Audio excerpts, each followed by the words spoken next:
Tuhan bersamamu.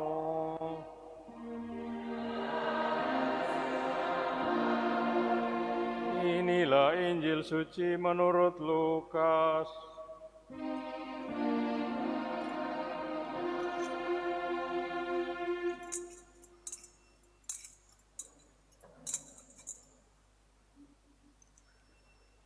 Setelah mendengar berita kelahiran penyelamat dunia, para gembala cepat-cepat berangkat dan menjumpai Maria dan Yusuf dan bayi itu yang sedang berbaring di lampalungan.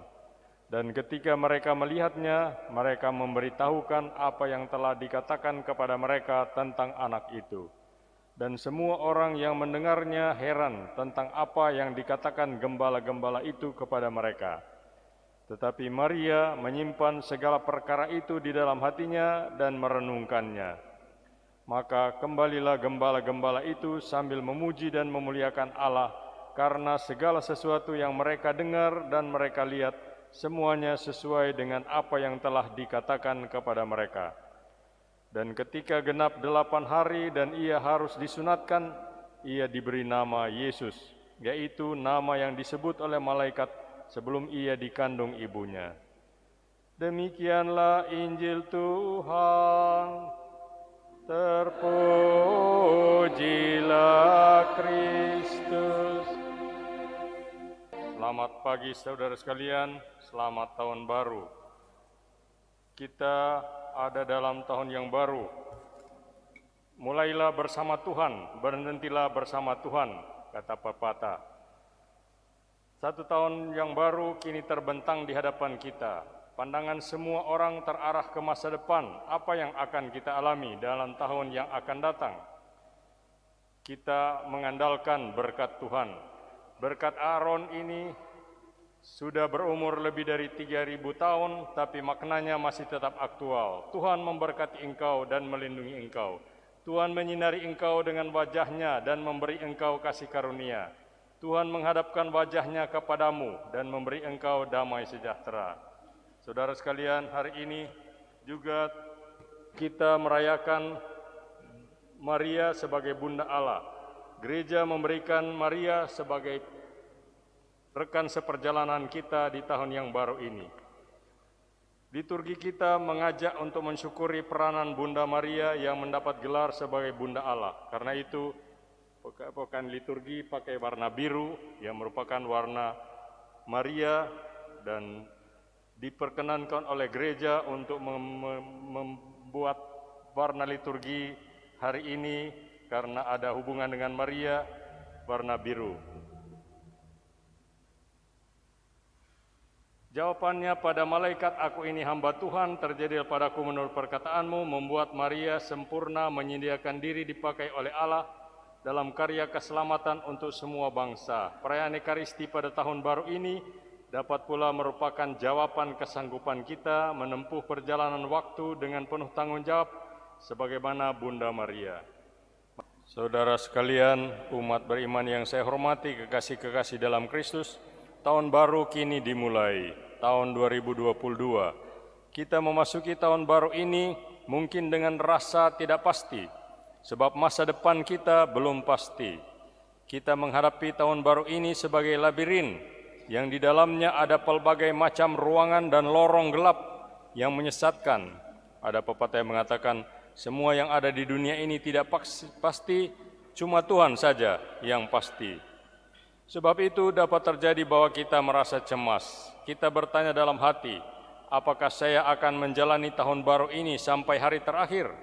Apa mungkin tahun ini merupakan tahun terakhir hidup saya di dunia ini? Apakah dalam tahun ini saya akan sehat, berhasil dalam usaha, memperoleh banyak untung? Entahkah pekerjaanku akan membawa berkat atau malapetaka? Apakah relasiku dengan sesama akan menjamin perdamaian dan hidup bersama yang baik? Saudara-saudari, Konsili Vatikan II mengajarkan bahwa hidup kita manusia di dunia ini adalah sebuah perjalanan ziarah. Sebagai ziarah, hidup kita ini memiliki tujuan. Kemana tujuan hidup kita di tahun yang baru ini?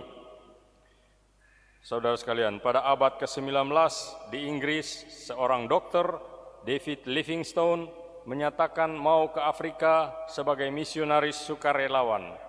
Orang-orang menganggap dia sudah gila, mau ke benua hitam yang waktu itu belum dikenal, alam yang ganas, ada padang pasir, tapi juga penuh binatang buas.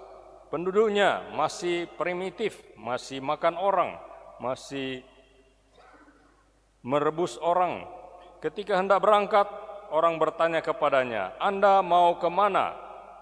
Ia menjawab, "Saya mau pergi kemana saja, asal saja arahnya ke depan." Saudara sekalian, asal saja arahnya ke depan, itulah tujuan hidup yang pertama. Yang patut disayangkan adalah apabila kita mengakhiri 1 tahun tanpa ada kemajuan. Orang hanya mempertahankan status quo dari masa sebelumnya.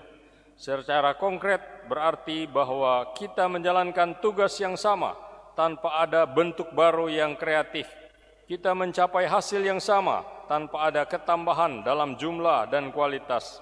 Terutama kita melakukan kesalahan dan kekeliruan yang sama, mengikuti kebiasaan buruk yang sama tanpa ada perbaikan. Ini berarti orang mengalami kemajuan dalam waktu karena memasuki tahun baru.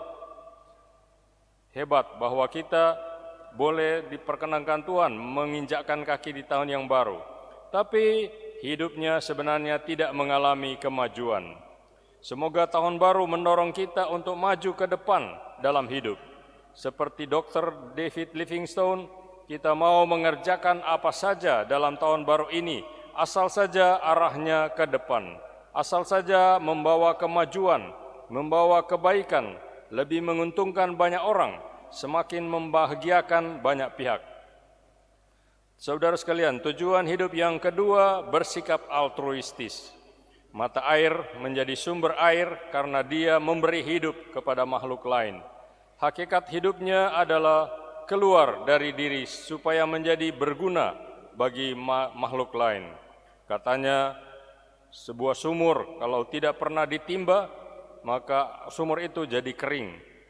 Hidup, begitu juga dengan hidup yang membawa berkat, justru harus keluar dari diri sendiri.